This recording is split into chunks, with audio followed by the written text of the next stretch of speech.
Hello everyone, मैं हूं कामरान चौधरी और आप देख रहे हैं chemistry with Kamran. Last lecture में हम लोगों ने डिस्कस किए थे uses of electrolytic cell. Electrolytic cell के हमने कुछ यूजेस बड़ी डिटेल में एक्सप्लेन किए थे कि कहाँ कहाँ पे हम इलेक्ट्रोलाइटिक सेल को यूज़ करते हैं। उनमें से एक यूज़ हमने ये भी देखा था कि हम जो इलेक्ट्रोलाइटिक सेल है वो for the preparation of sodium metal use करते हैं, जिसको आप डाउन सेल बोलते हैं। वो आज हम डिटेल से स्टडी करेंगे, उसकी कंस्ट्रक्शन एंड उसकी वर्किंग को। उससे पहले आपकी बुक में एक टॉपिक आ जाता है इलेक्ट्रोकेमिकल इंडस्ट्रीज़। अब इंडस्ट्री क्या होती है? इंडस्ट्री में आप क्या प्रिपेयर करते हैं? रॉ मटेरियल से गुड्स या प्रोडक्ट्स प्रिपेयर करते हैं at a large scale, at commercial scale. ठीक है, सो यहाँ पर टर्म यूज़ हो रही है इलेक्ट्रोकेमिकल इंडस्ट्रीज़। जैसे इलेक्ट्रोकेमिस्ट्री की आपने डेफिनेशन पढ़ी थी। इलेक्ट्रोकेमिस्ट्री क्या होती है कि केमिस्ट्री की वो ब्रांच है जिसमें आप इलेक्ट्रिकल एनर्जी को किस में कन्वर्ट कर रहे होते हैं? केमिकल एनर्जी में, और केमिकल एनर्जी को इलेक्ट्रिकल एनर्जी में कन्वर्ट कर रहे होते हैं। अब ऐसी इंडस्ट्रीज जिसमें आप इलेक्ट्रिकल एनर्जी को कन्वर्ट कर रहे होते हैं केमिकल एनर्जी में, उन इंडस्ट्रीज़ को बोलते हैं इलेक्ट्रोलाइटिक इंडस्ट्रीज़। ठीक है, अब इलेक्ट्रोलाइटिक इंडस्ट्रीज़ में आप डिफरेंट तरह के प्रोडक्ट्स प्रिपेयर करते हैं।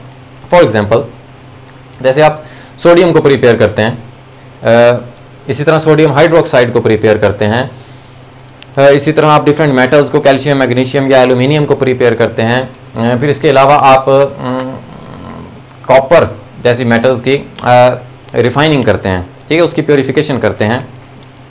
और इलेक्ट्रोलाइटिक इंडस्ट्रीज़ में आप इलेक्ट्रोप्लेटिंग कर रहे होते हैं। ठीक है, इन सारी चीज़ों का आपको अंदाज़ा होगा क्योंकि लास्ट लेक्चर में हमने बड़ी डिटेल से स्टडी किया था। आज हम प्रिपेयर करने जा रहे हैं सोडियम मेटल को फ्रॉम फ्यूज्ड NaCl। अब फ्यूज्ड का लास्ट लेक्चर में भी मैंने आपको मतलब बताया था कि फ्यूज्ड NaCl का मतलब होता है कि मेल्टेड हुआ हुआ NaCl, मोल्टन NaCl। ठीक है, उसके लिए मैंने आपको बताया भी था कि जो सोडियम क्लोराइड होता है उसका जो बॉइलिंग पॉइंट होता है वो कितना होता है? 800 डिग्री सेल्सियस तक होता है। ठीक है, इस सेल में हम सोडियम क्लोराइड के साथ कैल्शियम क्लोराइड भी इंट्रोड्यूस करवाते हैं। जब हम कैल्शियम क्लोराइड इंट्रोड्यूस करवाते हैं देन उसका बॉइलिंग पॉइंट डिक्रीज होकर कितना हो जाता है? 600 डिग्री सेल्सियस तक हो जाता है। ये हमारे लिए थोड़ा इजी होता है इसकी इलेक्ट्रोलिसिस करना। ठीक है, सो अब मैन्युफैक्चर आपने करनी है सोडियम मेटल। अब सोडियम मेटल क्यों मैन्युफैक्चर करते हैं? सोडियम वैसे बहुत ज़्यादा काम की मेटल है। जैसे सोडियम केमिकल रिएक्शन में एज ए रीजेंट यूज़ होती है। अब रीजेंट क्या होता है? रीजेंट मतलब कोई भी ऐसा सब्सटेंस होता है जो कि आपके केमिकल रिएक्शन को प्रोसीड करवाता है। ठीक है, उसको आप रीजेंट बोलते हैं। या रीजेंट कोई भी ऐसा सब्सटेंस हो सकता है कि आपने उस रीजेंट को यूज़ करते हुए ये पता लगाना हो कि आपका केमिकल रिएक्शन अक्कर हो चुका है या नहीं हो चुका। इसी तरह फिर सोडियम मेटल आपके हीट एक्सचेंजर के तौर पे भी यूज़ होती है इन न्यूक्लियर पावर प्लांट्स। ठीक है, और सबसे बड़ा जो यूज़ है सोडियम मेटल का, जो इसका साल्ट होता है सोडियम क्लोराइड, ठीक है, वो आप मज़े मज़े के जो खाने खाते हैं तो उनमें आप यूज़ करते हैं। नमक के बगैर, टेबल साल्ट के बगैर आपका खाना नहीं होता। ठीक है, सो अब आपको अंदाज़ा होगा कि सोडियम की क्या वैल्यू है। ठीक है, जब खाने की बात आई है, सबसे पहले सोडियम मेटल डिस्कवर हुई थी from the electrolysis of fused sodium hydroxide. ठीक है, सो लेकिन बाद में फिर हम कैसे प्रिपेयर करते हैं सोडियम मेटल को? Bye the electrolysis of fused sodium chloride. ठीक है, अब ये काम हम करते किस चीज़ में हैं? उसके लिए हम एक इलेक्ट्रोलाइटिक सेल यूज़ करते हैं। अब उस इलेक्ट्रोलाइटिक सेल का क्या नाम होता है? Down cell. ठीक है, ये मैंने लास्ट लेक्चर में भी आपको बताया था। जेम्स क्लॉयड डाउन एक अमेरिकन केमिस्ट था, उसने सबसे पहले ये एक्सपेरिमेंट किया था, इस तरह से सोडियम को प्रिपेयर किया था। ठीक है, अब ज़रा डाउन सेल की कंस्ट्रक्शन पे आ जाते हैं हम लोग। यहाँ पर ये जो आपको ऑब्वियस सी बात है, ये एक कंटेनर है। ठीक है, स्टील का कंटेनर है।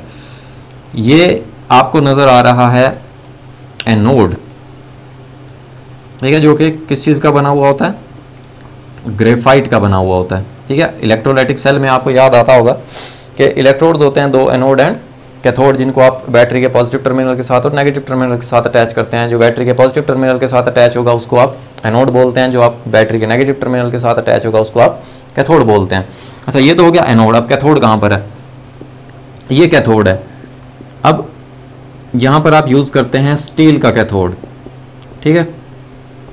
कैथोड पर कौन सा चार्ज होता है? नेगेटिव, और एनोड पे पॉजिटिव चार्ज होता है। अच्छा, आपकी बुक में एक्सप्लेनेशन में राइट हुआ होगा कि जो कैथोड होता है ये आयरन का होता है, ठीक है। बट जब आप डायग्राम में देखते हैं तो यहाँ पे स्टील लिखा हुआ है, तो घबराने वाली बात नहीं है। आयरन और कॉपर, ठीक है, इसको जब आप फिजिकली कंबाइन करते हैं, ठीक है, जब किसी भी दो या दो से ज़्यादा मेटल्स को जब आप फिजिकली कंबाइन करते हो, देन जो एक नई चीज़ बनती है उसको आप बोलते हो अलॉय, ठीक है। तो स्टील जो है वो अलॉय होता है किस चीज़ का? आयरन का और कॉपर का। सो स्टील में भी क्या मौजूद होती है? आयरन मौजूद होती है। ये चीज़ यहाँ पे क्लियर हो गई होगी आपको, राइट।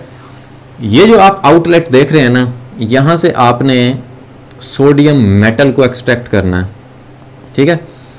ये जो आप बबल्स नज़र आ रहे हैं आपको, यहाँ से आप कलेक्ट करेंगे क्लोरीन गैस, जो कि एज ए बाई प्रोडक्ट बनती है, ठीक है। ये जो इनलेट आपको नज़र आ रहा है, यहाँ से आप फर्दर सोडियम क्लोराइड को इंट्रोड्यूस करवा सकते हैं इस सेल के अंदर, ठीक है। अब एक और चीज़, यहाँ पर एक आयरन स्क्रीन होती है। इस आयरन स्क्रीन का क्या काम है? इस आयरन स्क्रीन का ये काम है कि इसने एनोड और कैथोड को सेपरेट करना है, ठीक है। इनको अलग करने के लिए ये आयरन स्क्रीन यूज़ होती है।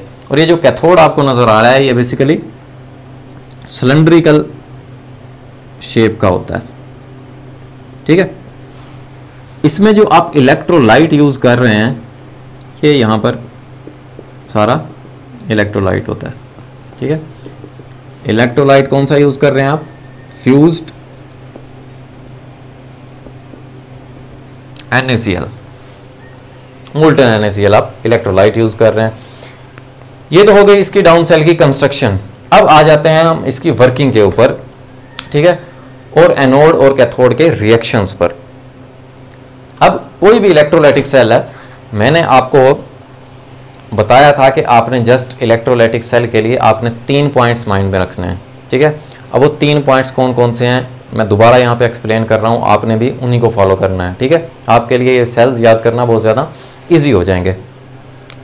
अब हम आ जाते हैं ज़रा इसकी वर्किंग के ऊपर। अब पहला जो पॉइंट था वो क्या था? आइडेंटिफिकेशन ऑफ इलेक्ट्रोलाइट, कि आपने इलेक्ट्रोलाइट को बेसिकली आइडेंटिफाई करना है कि which electrolyte you are using in an electrolytic cell. यहाँ पे हम इलेक्ट्रोलाइट यूज़ कर रहे हैं फ्यूज्ड सोडियम क्लोराइड, ठीक हो गया। सेकंड जो पॉइंट मैंने आपको बताया था वो था आइडेंटिफिकेशन ऑफ आयंस, कि आयंस कौन कौन से बनेंगे जब आप इलेक्ट्रिसिटी पास करेंगे एक इलेक्ट्रोलाइटिक सेल में। तो NaCl जब ब्रेक डाउन होगा तो आपके पास कौन कौन से आयंस बनेंगे? Na पॉजिटिव और Cl नेगेटिव, ये 2 आयंस बनेंगे आपके पास, ठीक है। अब जो थर्ड पॉइंट था वो था reactions at anode and at cathode. अब ऐसे सेल्स में जिसमें आपके पास 2 ही आयंस हों, पॉजिटिव एंड नेगेटिव, उनके लिए रिएक्शंस लिखना बहुत ज़्यादा इजी हो जाता है आप लोगों के लिए। कैसे? आपको पता होता है कि एनोड पर पॉजिटिव चार्ज होता है, सो इस तरफ नेगेटिवली चार्ज आयन मूव करेगा, और कैथोड पर नेगेटिव चार्ज होता है और उस पर पॉजिटिवली चार्ज आयन मूव करेगा। सो अब यहाँ पर है एनोड पॉजिटिवली चार्ज है, कौन सा आयन मूव करेगा इसके इस तरफ? क्लोराइड आयन मूव करेगा, ठीक है। इसी तरह कैथोड है, कैथोड पर नेगेटिव चार्ज है तो इस तरफ मूव करेगा सोडियम का आयन, राइट। अब देखें क्लोराइड आयन पर नेगेटिव चार्ज है, नेगेटिव चार्ज का मतलब ये है कि इसके पास इलेक्ट्रॉन एक्स्ट्रा हैं। सो मैंने आपको बताया हुआ है कि एनोड वो इलेक्ट्रोड होता है जिस पर ऑक्सीडेशन होती है। ऑक्सीडेशन क्या होती है? रिमूवल ऑफ इलेक्ट्रॉन या इंक्रीज इन ऑक्सीडेशन स्टेट, ठीक है। सो होगा क्या कि ये जो क्लोराइड आयन था इसने अपना इलेक्ट्रॉन लूज कर दिया और किस में कन्वर्ट हो गया? क्लोरीन में। अब देखें क्लोरीन गैस होती है जो कि मॉलिक्यूलर फॉर्म में होती है, ठीक है। सो यहाँ पर अगर आप इक्वेशन को बैलेंस करने के लिए आपको यहाँ पर 2 लगाना पड़ेगा। एक क्लोराइड आयन 1 इलेक्ट्रॉन लूज कर रहा है, तो 2 क्लोराइड आयन 2 इलेक्ट्रॉन लूज करेंगे, ठीक है। इस तरह आपके पास क्लोरीन गैस बन गई, जो कि यहाँ पर आपको नजर आ रहा है। एनोड पर क्लोरीन गैस बन रही है, बबल्स की फॉर्म में ये ऊपर मूव कर रही है, ठीक है। इसी तरह ये जो 2 इलेक्ट्रॉन्स हैं, ये 2 इलेक्ट्रॉन्स एनोड से फिर किस तरफ मूव करते हैं, कैथोड की तरफ मूव करते हैं। तो वहां पर कैथोड की तरफ क्या चीज अट्रैक्ट होगी, सोडियम आयंस अट्रैक्टेड है। सो ये जो 2 इलेक्ट्रॉन्स हैं, सोडियम का जो आयन है ये वो इलेक्ट्रॉन लेकर किस में कन्वर्ट हो जाएगा, सोडियम मेटल में कन्वर्ट हो जाएगा, ठीक है। सोडियम बन जाएगी आपके पास। अब देखें सोडियम पर एक पॉजिटिव चार्ज है, मींस कि इसमें इसने 1 इलेक्ट्रॉन लूज किया है। सो ये गेन भी एक ही इलेक्ट्रॉन कर सकता है, बट यहाँ पर तो 2 इलेक्ट्रॉन्स क्लोराइड आयन जो है वो 2 क्लोराइड आयन 2 इलेक्ट्रॉन दे रहा है। सो ये 2 इलेक्ट्रॉन्स फिर क्या करेंगे, 2 सोडियम गेन करेंगे। सो इसी तरह जो न्यूट्रल सोडियम बनेंगे वो भी 2 एटम्स बनेंगे, राइट। सो ये हो गए एनोड और कैथोड पर रिएक्शंस। ये जनरली आपका डाउन सेल था। इस तरह से आप सोडियम मेटल को प्रिपेयर करते हैं in an electrolytic cell known as down cell, ठीक है, by the electrolysis of fused sodium chloride. अगर वीडियो पसंद आई आपको, देन चैनल को सब्सक्राइब करें, वीडियो को शेयर करें और लाइक करें। मिलेंगे हम नेक्स्ट लेक्चर में। Thank you very much.